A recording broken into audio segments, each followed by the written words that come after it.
You've probably seen one of these ads on TV, two campaigns pushing for your vote this November, and it all centers around controlling prescription drug prices.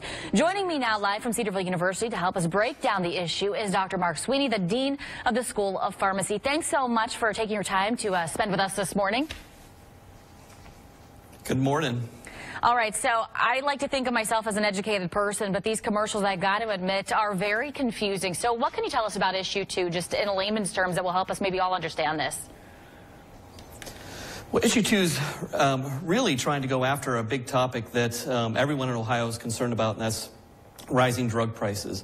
And so issue 2 is intended to help basically address that topic, and the way it's approached is the Veterans Affairs medical hospitals have contracted prices that are actually less expensive than other entities throughout the United States. And the hope through issue 2 is could the state of Ohio benefit from similar pricing as the VA medical centers also receive?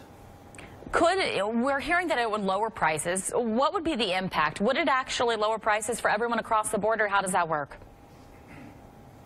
So one of the challenges is that Veterans Affairs medical centers actually, they not only purchase drugs, but they control their inventory.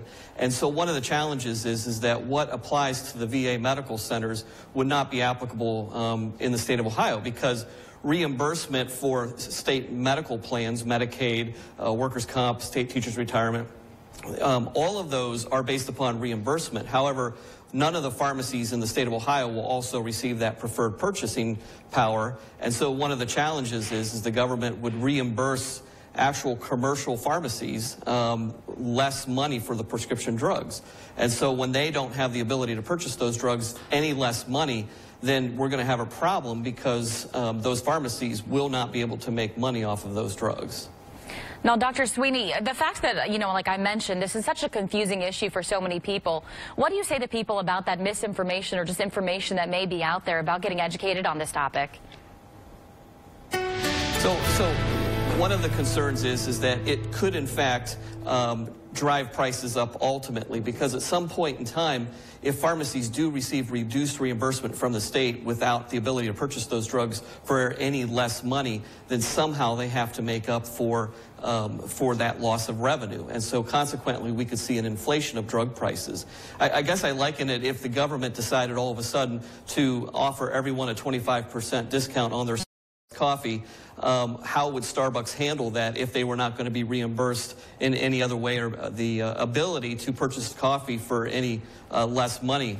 Then we have a problem, because now we can't actually afford at the commercial level to be able to sustain that business. And so consequently, it's really not a good thing for the state of Ohio. Unfortunately, it's a little bit of a smoke and mirrors game, saying that we can purchase drugs, but the state doesn't actually purchase drugs. They just affect reimbursement of drugs, not actual purchase.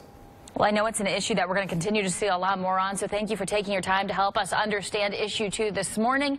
Again, Dr. Marc Sweeney with Cedarville University. Thank you.